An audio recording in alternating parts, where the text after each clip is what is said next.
तर सर्वांना माझा नमस्कार। मी मारुती विद्वार आपल्या कॉम्पिटिटिव्ह आयलंडमध्ये सर्वांचं सहर्ष मनापासून स्वागत न करता थेट मुद्द्यावर येतो पहा। तर आपला आजचा थेट मुद्दा आहे मूलभूत हक्क म्हणजेच फंडामेंटल राईट्स। या भागामध्ये आपण मूलभूत हक्कांचे उद्देश काय आहेत, मूलभूत हक्कांचे उद्दिष्ट काय आहे किंवा काय होतं आणि मूलभूत हक्कांची वैशिष्ट्यासह आपण कलम 12 आणि कलम 13 अभ्यासणार आहोत। त्यामुळे कृपया व्हिडिओ शेवटपर्यंत पहा, नक्कीच तुम्हाला काही ना काही तर नवीन शिकण्याची संधी मिळणार आहे।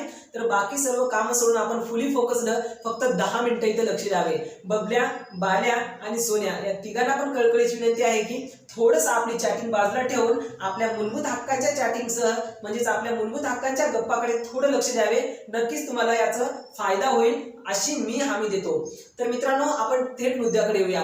तर मूलभूत हक्क म्हणजे नेमकं काय हो? तुम्हाला आणि सर्वांनाच माहित असेल, आपल्या भारतीय राज्यघटनेमध्ये भाग 3 म्हणजेच कलम 12 ते कलम 35 या ज्या भाग 3 मध्ये या 3 भागामध्ये ज्या हक्कांची तरतूद केलेली आहे, ज्या हक्कांची नोंदी आहेत, ज्या हक्कांना लिहून ठेवलेले आहे, जे हक्क आहेत त्या हक्कांना आपण मूलभूत हक्क म्हणतो, हे प्रत्येकालाच माहित आहे। तर साधी आणि सरळ आपण जर मूलभूत हक्कांची व्याख्या जर करायला शिकलोय किंवा व्याख्या जर पाहणार आहोत, तर ती व्याख्या म्हणजे काय? तर राज्यघटनेने आपली जी घटना आहे त्या घटनेने काही हक्कांना संरक्षण व त्या संरक्षणाची हमी दिलेली आहे पहा, त्या हक्कांना आपण मूलभूत हक्क म्हणतोय। म्हणजेच काय, जर आपल्या हक्कावर कोणी जर गदा आणत असेल, आपल्याला माहित आहे आपला भारत स्वातंत्र्य होण्या अगोदर इंग्रजांनी आपल्यावर मनमानी कायदे केलेले होते पहा। आपल्याला आपलं जे उत्पन्न व्हायचं त्या उत्पन्नातला काही भाग इंग्रजांना द्यावंच लागणार होतं, काही जणांना सैनिकामध्ये जावेच लागणार होते, ते जे हक्क आहेत। परंतु आपल्याला जर जायचं नसेल तर आपण कोणाकडे दाद मागायचे, तर आपल्याला अगोदर काही अधिकार वगैरे नव्हते। मग ते जे हक्क आपला जे हक्क आहे न जाण्याचा किंवा आपल्याला जे स्वातंत्र्याचा हक्क आहे त्या हक्काचं जे संरक्षण कोण करणार? तर कायदा काय म्हणतोय किंवा घटना काय म्हणतोय? तर घटना म्हणते की आपल्याला जर त्याचं संरक्षण होत नसेल तर त्या संरक्षणाची हमी आम्ही देतोय, ते संरक्षण करण्याची जबाबदारी आमची आहे। म्हणून त्या घटनेने काही हक्कांचं संरक्षण करण्याची हमी दिली आहे। असे जे हक्क आहेत, ज्या हक्काची हमी दिलेली आहे, ज्या हक्काचं संरक्षण राज्यघटना करणार आहे, त्या घटनेला आपण मूलभूत हक्क असे म्हणतोय। तर मित्रांनो, आपण उद्देश पाहूया। 2 वर्ष 11 महिने 18 दिवस एवढे वर्ष घालून सुद्धा आपल्या भारतीय संविधान निर्मात्यांनी भारतीय संविधानाची निर्मिती केली आणि निर्मिती करत असताना त्यांना मूलभूत हक्क ही संकल्पना अमेरिकेच्या राज्यघटनेतून त्यांना प्रेरणा घेऊन ही संकल्पना तिथे दिसली आणि त्यांचं मॉडिफिकेशन करून खूप मोठ्या प्रमाणात त्याचा विस्तार करून आपल्या राज्यघटनेमध्ये मूलभूत हक्कांची तरतूद करण्यात आली। आणि ते तरतूद करत असताना त्याचा उद्देश काय होता आपण हे पाहूया। नेमकं उद्देश, त्यांना मूलभूत हक्क टाकण्याचा उद्देश काय होता किंवा मूलभूत हक्काचा उद्देश काय आहे आणि काय होत आहे हे आपल्याला पाहायचं आहे पहा। तर सर्वात प्रथम उद्देश आहे पहा, हुकुमशाही म्हणजे जुलमी राजवटीस प्रतिबंध आणणे। हुकुमशाही जर आपण भारत स्वतंत्र होण्याच्या अगोदर पाहिलोय तर इंग्रजांनी आपल्या भारत देशामध्ये चांगल्याच प्रकारे हुकुमशाही स्थापन केलेली दिसते पहा। जर किंवा इसवी सन 1200 ते 1600 शतकापर्यंत आपण जर पाहिलोय तर तेव्हा पण आपल्याला सुलतानशाहीच्या काळामध्ये प्रचंड प्रमाणात हुकुमशाही असल्यासारखी दिसते। तर ती हुकुमशाही आता न राहावी किंवा समर्पण येऊ नये यासाठी मूलभूत हक्क आपल्या राज्यघटनेमध्ये नमूद करण्यात आलेले आहे आणि तेच त्याचा सर्वात महत्त्वाचा उद्देश आहे पहा। दुसरा आहे पहा, अतिक्रमणापासून लोकांच्या स्वातंत्र्याचे रक्षण करणे। जर कोणी अतिक्रमण करत असेल तर त्या अतिक्रमणावरून लोकांचं जर स्वातंत्र्य हिरावून घेतलं जात असेल तर त्या हक्कांचं स्वातंत्र्य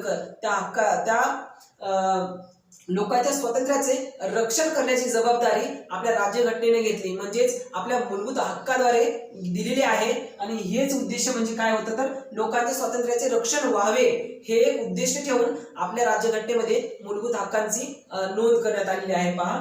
तर अतिक्रमण होऊ नये म्हणून। तर तिसरा आहे पहा, कायदे मंडळाचे मनमानी कायदे रद्द करण्यावर मर्यादा आणलेल्या आहेत पहा। मर्यादा यावे म्हणून मूलभूत हक्कांची तरतूद केली आहे। आपल्याला माहितच आहे, न्यायमंडळ म्हणजेच कायदे मंडळ, कार्यकारी मंडळ आणि न्यायमंडळ यामधला जो कायदे मंडळ आहे तो कोणते पण कायदे करू शकतोय अटींसह। आपल्या राज्यघटनेमध्ये याची तरतूद आहे। परंतु काय, जर एखादा राज्यकर्ता झाला तो असाही करू शकतो की तो जर हिंदूचा असेल तो मुस्लिम, शीख, ख्रिश्चन म्हणजे दुसऱ्या धर्माच्या विरोधात त्याने कायदे करू शकतो. किंवा तो जर पुरुष असेल तर तो स्त्रियांच्या विरोधात काही कायदे करू शकतो. ती जर स्त्रिया असेल आपल्या देशाचं प्रतिनिधित्व करणारी, ती पुरुषांच्या विरुद्ध काही कायदे करू शकते. म्हणजे जर कायदे असेल, कायदे मंडळ काय करू शकतो, काही करू शकतो, म्हणजे कोणतेही कायदे करू शकतो, म्हणजे मनमानी कायदे करू शकते. राईट. तर तेच मनमानी कायदे करण्यावर मर्यादा यावी. म्हणजेच आपल्या बाकीच्यांचं जर हित जपत होत नसेल त्या कायद्यावर मर्यादा यावी, म्हणून कायदे मंडळाची मनमानी कायदे करण्यावर मर्यादा यावे हे उद्देश ठेवून आपल्या मूलभूत हक्कांची तरतूद करण्यात आली. पहा, तर मित्रांनो तुम्हाला उद्देश चांगल्या प्रकारे समजले असेल. हेच उद्देश आता अशा प्रकारे आणि छोटे मोठे जवळपास 10 ते 15 उद्देश होते ते आपण तुम्हाला नंतर सर्व अभ्यासावर कळून जाईल. पहा, तर तिसरा आहे पहा, दुसरा टॉपिक आहे पहा उद्दिष्ट. नेमकं उद्दिष्ट काय होतं किंवा काय आहे. तर पहा, व्यक्तीच्या सरकारऐवजी कायद्याचे सरकार स्थापन करणे हे सर्वात महत्वाचं उद्दिष्ट आपल्याला मूलभूत हक्कांचं पाहायला मिळते. पहा, व्यक्तीचं सरकार म्हणजे काय हो. व्यक्तीचं सरकार म्हणजे जर एखादा त्याला आपण साध्या आणि सरळ भाषेमध्ये हुकुमशाही आपण म्हणू शकतो. पहा, जर व्यक्तीचं सरकार असेल तर प्रत्येकाचं कोणाचं हित जपणं शक्य नव्हतं. पहा, छत्रपती शिवाजी महाराजांनी जसं हित जपलं तसंच औरंगजेब किंवा बाकीचे जे जुलूम करणारे जे शासक होते त्यांनी खूप अन्याय केला आहे. पहा, मग त्यामुळे व्यक्तीचं सरकारच ठेवायचं नाही हे मूलभूत हक्कांना म्हणजे आपल्या राज्यघटनेला वाटलं. त्यामुळं मूलभूत हक्क ही संकल्पना मांडण्यात आली आहे आणि त्या मूलभूत हक्काची तरतूद करण्यात आली. कारण का व्यक्तीचं सरकार येऊ नये, त्यामुळे त्याऐवजी कायद्याचे सरकार यावे, कायद्याचे सरकार स्थापन व्हावे हे सर्वात महत्वाचं उद्दिष्ट ठेवून आपल्या राज्यघटनेमध्ये मूलभूत हक्कांची तरतूद केलेली आहे हे आपल्याला समजते. तर आपल्याला लवकर उद्दिष्ट काय आहे त्या मूलभूत हक्काचे हे आपण पाहूया. पहा, तर मित्रांनो आता आपल्याला मूलभूत हक्कांची वैशिष्ट्ये पाहायची आहे. कमी वेळात जास्त सांगण्याचा प्रयत्न करणार आहे, त्यामुळे कृपया चांगलं लक्ष द्यावे. तर सर्वात प्रथम वैशिष्ट्ये काय आहेत ते आपण पाहूया. आणि वैशिष्ट्य म्हणजे आणि पहिलं वैशिष्ट्य आहे पहा, काही जे हक्क आहेत ते फक्त नागरिकांसाठीच आहेत आणि काही हक्क जे आहेत ते फक्त म्हणजे ते सर्व व्यक्तींसाठी आहेत. तर सर्वप्रथम आपल्याला नागरिक आणि व्यक्ती म्हणजे नेमकं काय ही संकल्पना आपल्याला माहित पाहिजे. ढोबळमाने जर आपण पाहिलं नागरिक आणि व्यक्ती दोन संकल्पना सारखी दिसते, परंतु नागरिक म्हणजे काय हो. नागरिक म्हणजे अशी गोष्ट, नागरिक म्हणजे कोण तर मी नागरिक आहे म्हणजे जो भारताचा रहिवासी आहे तो प्रत्येक रहिवासी जे घटनेद्वारे जे मान्यकृत रहिवासी आहेत त्या सर्व रहिवाशांना आपण नागरिक म्हणतोय. आणि जो भारतामध्ये आहेत ते तर भारताचे रहिवासी पण आहेत, परंतु भारतामध्ये येऊन राहत आहेत तो दुसऱ्या देशाचा राहो किंवा कोणत्या पण देशाचा राहो त्यांना आपण काय म्हणू शकतो, नागरिक म्हणू शकत नाही. म्हणजे ते एखादा व्यक्ती झाला. राईट. प्रत्येक नागरिक हा व्यक्ती असतो, परंतु प्रत्येक व्यक्ती हा नागरिक नसतो. ही पहा, हे जे सर्व व्यक्ती असतील तर हे आहे भारत. या भारतामध्ये काही नागरिक आहेत आणि या बाकीच्या देशामध्ये सुद्धा काही आपल्या भारत देशामध्ये येत असतील तर हे सर्व काय आहेत व्यक्ती आहेत. म्हणजे सर्वजण व्यक्ती आहेत, परंतु भारताचे जे रहिवासी आहेत आपण त्यांना नागरिक म्हणतोय. तर असेच म्हणजे मूलभूत हक्क आहेत. तर ते मूलभूत हक्क काही फक्त नागरिकांसाठी आहेत तर काही हक्क हे सर्व व्यक्तींसाठी आहेत. एक महत्वाचं उद्दिष्ट मूलभूत हक्काचं आपल्याला दिसून येतोय. तर दुसरं उद्दिष्ट म्हणजे ते जे हक्क आहेत तर ते हक्क सशर्त हक्क आहेत. पहा, म्हणजे त्यावर काही शर्ती आहेत. डायरेक्ट आपण मूलभूत हक्क माझा हक्क आहे म्हणण्यापेक्षा त्या हक्काचे जे काही शर्त, अटी व नियम आहेत ते आपल्याला वाचून घ्यावे लागतील. हे सर्व हक्क काही नियम व अटी स्थापन करून झालेले आहेत. पहा, त्यामुळे आपल्याला हक्क समजून घेण्यासाठी आपल्याला जी शर्ती आहेत, जे नियम आहेत ते पण आपल्याला समोर पाहायचंच आहे.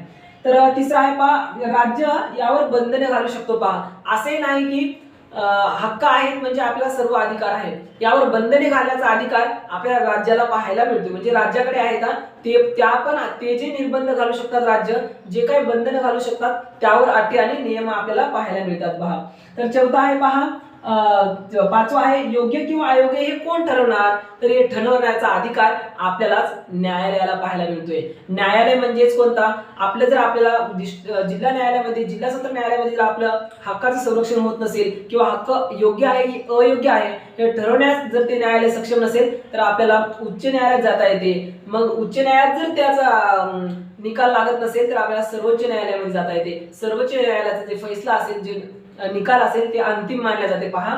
आणि योग्य ते अयोग्य ठरवण्याचं ते जे हक्क आहे ते योग्य किंवा अयोग्य ठरवण्याचा अधिकारच आपल्याला न्यायालयाला पाहायला मिळतो. हे एक महत्त्वाचं उद्दिष्ट आहे मूलभूत हक्कांचं.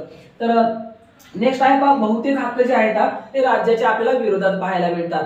तर म्हणजे नेमकं काय, आपल्या जीविताचं स्वातंत्र्य आहे. कलम 21 आपण जर पाहिल्या तर आपल्याला काय जीविताचं स्वातंत्र्य आहे. मग ते जीविताचं स्वातंत्र्य किंवा बोलण्याचे स्वातंत्र्य, अभिव्यक्तीचे स्वातंत्र्य, हे जे स्वातंत्र्य आहे ते राज्याच्या विरोधात आहे पहा. राज्य आपल्याला तुम्ही जगू नका असं म्हणू शकत नाही. त्यामुळे हे काही जे हक्क आहेत असे बरेच हक्क आहेत आपल्याला पाहायचे समोर, ते हक्क राज्याच्या विरोधात आहेत पहा. म्हणजे राज्य संस्थेच्या विरोधात आहेत की राज्य संस्था आपल्याला त्यावर निर्बंध घालू शकत नाही. असे काय हक्क आहेत आपल्याला ते पण पाहायचे आहेत.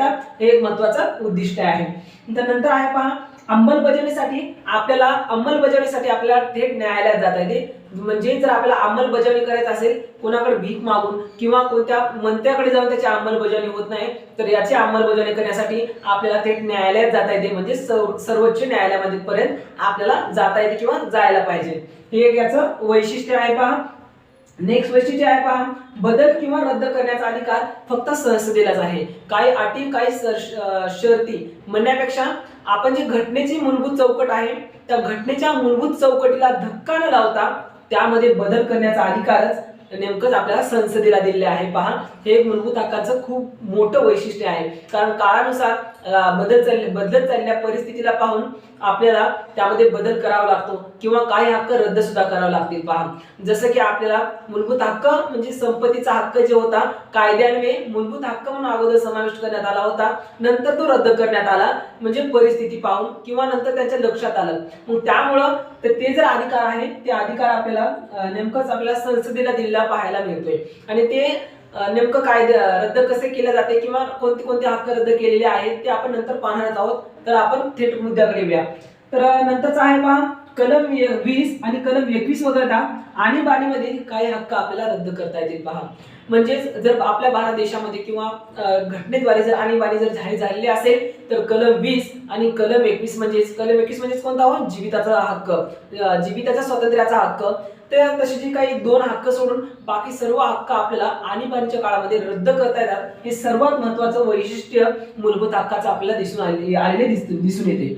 तर नंतरचा आहे पहा, लष्करी, निमलष्करी, पोलीस दल व त्या संबंधित सर्व विभागातील जे काय सदस्य असतील त्या सदस्याचे जे मूलभूत हक्क आहेत ती संसद रद्द करू शकते पहा. नेमकंच झालं काय, जर आपले जर युद्ध चालू असेल त्या युद्धामध्ये एखादा सैनिक जर दुसऱ्या देशाचा जर सैनिक तर दोघांचा धर्म जर सारखा असेल, तो जर कोणता मंत्र पठण करत असेल किंवा एकमेकावर दया आली असेल तर तो त्याला मारत नाही पहा. तो तसा सोडून देतो. सोडल्यामुळे तो याला मारतो आणि आपल्या 10-15 सैनिकाला मारतो. म्हणजे असं जर होत असेल तर मग खूप अवघड होईल का. मग यामुळे काय होईल, मग तो जर आपल्या भारत देशाचे आपला सैनिकच आपल्या भारत देशाची म्हणजे देशाची गद्दारी करत असेल तर बाकीचा जे मोठा त्याच्या अंडर जे सैनिक असेल ते सैनिक किंवा तो त्याचा अधिकारी तो त्याला मारू शकतो पहा. त्याचं स्वातंत्र्य हिरावून घेऊ शकतो. कोणतं, जीविताचं स्वातंत्र्य हिरावून घेऊ शकतो किंवा बाकीचे जे काही स्वातंत्र्य आहेत किंवा जे काही हक्क आहेत ते हिरावून घेऊ शकतो. हे कोणाच्या म्हणण्यानुसार, तर संसदेच्या अधिकारानुसार. म्हणजे संसद काय करू शकते हो, पोलीस राहू द्या, पोलीस जरी काही गदा आणत असेल किंवा काही जरी करत असेल यांचे जे अधिकार हिरावून घेण्याचा अधिकार संसदेला आहे पहा. संसद काही करू शकतो. या लष्करी, निमलष्करी, पोलीस दल व या संबंधित गुप्त विभाग जे असेल त्या सर्वांचे जे हक्क आहेत ते संसदेला अधिकार आहे की ते त्यांचे हक्क रद्द करू शकते. हे सर्वात महत्त्वाचं वैशिष्ट्य आपल्याला मूलभूत हक्कांचं पाहायला मिळते. आणि शेवटचं म्हणजेच शेवटचे वैशिष्ट्य म्हणजेच आपल्याला लष्करी कायदा लागू करून जर लागू कुठं असेल तर त्या भागामधील हक्कांवर आपल्याला निर्बंध आणता येतात पहा.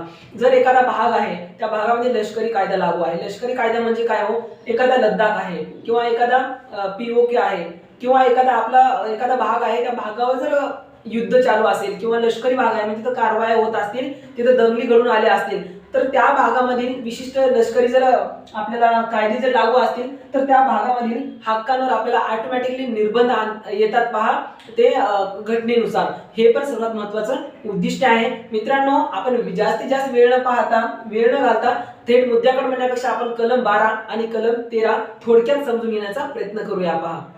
तर मित्रांनो, आत्ताच आपण मूलभूत हक्कांचे वैशिष्ट्य पाहिलेले आहोत. तर त्यानंतर आपण कलम 12 आणि कलम 13 समजून घेण्याआधी नेमका हक्क कोणते आहे ते थोडक्यात आपण पाहूया. पहा, तर आपण जर पाहिलो असेल तर आपल्याला जवळपास 7 प्रकारचे हक्क आपल्याला दिसून येतात आणि त्या 7 प्रकारच्या हक्कामधील पहिला हक्क आहे पहा समानतेचा हक्क, म्हणजे त्याला आपण समतेचा हक्क म्हणजे राईट टू इक्वॅलिटी, जे की कलम 14 ते कलम 18 पर्यंत आहे. दुसरा आहे पहा स्वातंत्र्याचा हक्क म्हणजेच राईट टू फ्रीडम, कलम 19 ते कलम 22 पर्यंत याची आपल्याला नोंद झालेली दिसते. तिसरा आहे शोषणाविरुद्धचा हक्क, शोषणाविरुद्ध हक्क म्हणजेच राईट टू अगेन्स्ट एक्सप्लॉयटेशन म्हणजेच काय कलम 23 ते कलम 24 पर्यंत आपल्याला दिसून येतोय. नंतर आहे पहा सांस्कृतिक नंतर आहे पहा धर्म स्वातंत्र्याचा हक्क म्हणजेच right to freedom of religion, म्हणजेच 25 ते 28 पर्यंत आपल्याला या हक्काची आपल्याला तरतूद झालेली दिसते. आणि पाचवा आहे सांस्कृतिक व शैक्षणिक हक्क म्हणजेच कल्चरल अँड एज्युकेशनल राईट्स, कलम 19 ते 29 आणि 30 मध्ये आपल्याला पाहायला मिळतोय. आणि सहावा आहे पहा घटनात्मक संरक्षणाचा हक्क म्हणजेच राईट टू कॉन्स्टिट्युशनल रेमेडीज म्हणजेच कलम 32 आपल्याला असं पाहायला मिळते. तर पहा सातवा जो हक्क होता किंवा मालमत्तेचा हक्क, हे जे मालमत्तेचा हक्क आहे हे झालं असं की 1978 मध्ये किंवा 1978 मध्ये संसदेला वाटलं, कायदेमंडळाला वाटलं किंवा आपल्या भारतीय संसदेला वाटलं की हे हक्क आपल्याला रद्द करायला पाहिजे, याचा काही तेवढा गरज नाहीये. काही खटल्यांद्वारे काही खटल्यांचा अभ्यास करून किंवा काही खटले असे खूप घडून आले तर त्या खटल्यांद्वारे त्या अभ्यासाद्वारे त्यांना कळाले की त्या हक्कात बदल करायला पाहिजे. तेव्हा संसदेनं आपल्या राज्यघटनेच्या मूलभूत चौकटीला धक्का न लावता हे जे मालमत्तेचा हक्क आहे 7व्या नंबरचा तो 1978 मध्ये 44वी घटना दुरुस्ती झाली पहा, आणि त्या 44व्या घटना दुरुस्तीने तो हक्क रद्द करून भाग 12 मधील कलम 300A अंतर्गत आत्ताचा जो राज्यघटनेमधील भाग 12 आहे त्यामध्ये कलम 300A जे आहे त्या घटनेमध्ये त्याचा समाविष्ट करण्यात आला आहे. याचाच अर्थ आपण पहिल्याच व्हिडिओमध्ये पाहिला की याच्या अगोदरच्या व्हिडिओमध्ये जे घटनेमध्ये हक्क आहेत कलम 1 ते कलम 395 पर्यंत, तर त्याला आपण घटनात्मक हक्क म्हणतोय. परंतु जे नवीन कायदा करून जे हक्क आपण बनवतोय तयार केला असतोय किंवा नवीन कायदा करून जे काय आपण हक्काची नमूद केले असतो त्या हक्कांना आपण कायदेशीर हक्क म्हणतोय. मग नवीन कायदा करण्यात आला कलम 300A आणि तो कलम 12व्या भागामध्ये घटनेच्या त्याची नमूद करण्यात आली आणि तो कायदेशीर हक्क आता बनलेला आहे. कोणता? तर मालमत्तेचा हक्क आता आपला कायदेशीर हक्क आहे. याचा अर्थ आपण या हक्काला ड्रॉप करून टाकूया मूलभूत हक्कामधून. तर मूलभूत हक्क आपले किती आहेत कोणी विचारलं तर 6 आहेत. तर मित्रांनो आपले जर आपण वर जर पाहिलं असता तर आपल्याला मूलभूत हक्काची सुरुवात कलम 14 पासून ते कलम 32 पर्यंत आपल्याला दिसून येते. परंतु आपण काय म्हणतोय मूलभूत हक्कांची तरतूद किंवा मूलभूत हक्कांची नोंद हे कलम 12 ते कलम 35 पर्यंत आहे. हे कसं काय शक्य आहे म्हणण्यापेक्षा आपण जर अभ्यास करताना कलम 14 पासून ते कलम 32 पर्यंतच आपले मूलभूत हक्क आहेत. मग 12, 13, 33, 34, 35 हे घ्यायची गरज काय आहे? याला मूलभूत हक्कामध्ये घ्यायची गरज काय आहे? तर मित्रांनो थोडक्यात तुम्हाला समजून सांगतो. ती जे मूलभूत हक्क आहेत तर त्या कलम 12, 13, 33, 34 आणि 35 मध्ये मूलभूत हक्काविषयीची ज्या काही तरतुदी आहेत तर त्या या कलम 12, 13, 33, 34 आणि 35 मध्ये आपल्याला दिसून येते. म्हणून आपण याचा मूलभूत हक्कामध्ये समाविष्ट केला असतो. म्हणजेच काय कलम 12 आणि 13 मध्ये नेमकं मूलभूत हक्क जे आहेत ते मूलभूत हक्क राज्य म्हणजे काय आहे, राज्याची संकल्पना काय आहे, कोणाच्या विरोधात आहे का, नेमकं काय आहे काय नाही हे थोडक्यात आपण समोर पाहणारच आहोत. तर एवढे ध्यानात ठेवा की तुम्ही 12, 13, 33, 34, 35 मध्ये तुम्हाला जर कोणी विचारला असेल तर मूलभूत हक्कामध्ये त्याला कशामुळे घेतले जाते तर नेमकं त्याचं उत्तर आहे की या कलमांमध्ये मूलभूत हक्काविषयीची तरतुदी आहेत म्हणून त्याला याच्यामध्ये घेतला जातोय. तर लगेच आपण कलम 13 काय आहे कलम 12 आणि कलम 13 काय आहे फक्त 5 मिनिटात सांगण्याचा प्रयत्न करणार आहोत. कृपया स्टे अटेन्शन विथ फुली फोकस्ड. तर मित्रांनो व्हिडिओ खूपच लांबत चाललेला आहे त्यामुळे आपण पुढच्या व्हिडिओमध्ये कलम 12 म्हणजे नेमकं काय आहे मग त्यामध्ये जे तरतुदी केल्या आहेत मूलभूत हक्काविषयींची म्हणजे राज्यघटनेची व्याख्या राज्य संस्थेची व्याख्या आणि कलम 13 म्हणजेच मूलभूत हक्कांशी विसंगत असलेले कायदे कसे रद्द होतात किंवा जे काही कायदे आहेत मूलभूत हक्कांशी जे विसंगत कायदे आहेत त्यावर काय परिणाम होतो आपण पुढच्या व्हिडिओमध्ये पाहणार आहोत. तुम्ही सर्व शेवटपर्यंत ऐकून घेतला त्याबद्दल तुमचं मनपूर्वक मी आभार मानून या आजच्या व्हिडिओला इथं स्टॉप करतो आणि पुढचा व्हिडिओ तुम्ही नक्की पहा. कलम 12 आणि 13 खूप डिटेलमध्ये फक्त 10 मिनिटात सांगण्याचा आपण प्रयत्न करणार आहोत. सर्वांनी ऐकलात आणि जाता जाता कृपया सर्वांनी एकच विनंती आहे की तुम्ही सबस्क्राईब करा, कारण का सबस्क्राईब जर करून जर तुम्ही घंटीला जर दाबलोय तर तुम्हाला असा टणकीने आवाज येईल जर आपला किंवा कलम 12 आणि कलम 13 व त्याच्या नंतरचे म्हणजे आपले व्हिडिओ येणार आहेत ते व्हिडिओ तुम्हाला नोटिफिकेशन येईल. त्यामुळे सर्वांनी सबस्क्राईब करा आणि असंच प्रेम राहू द्या. तोपर्यंत सर्वांचं अभिनंदन आणि एवढे बोलून माझे 2 शब्द इथं संपवितो. जय हिंद, जय भारत आणि जय महाराष्ट्र.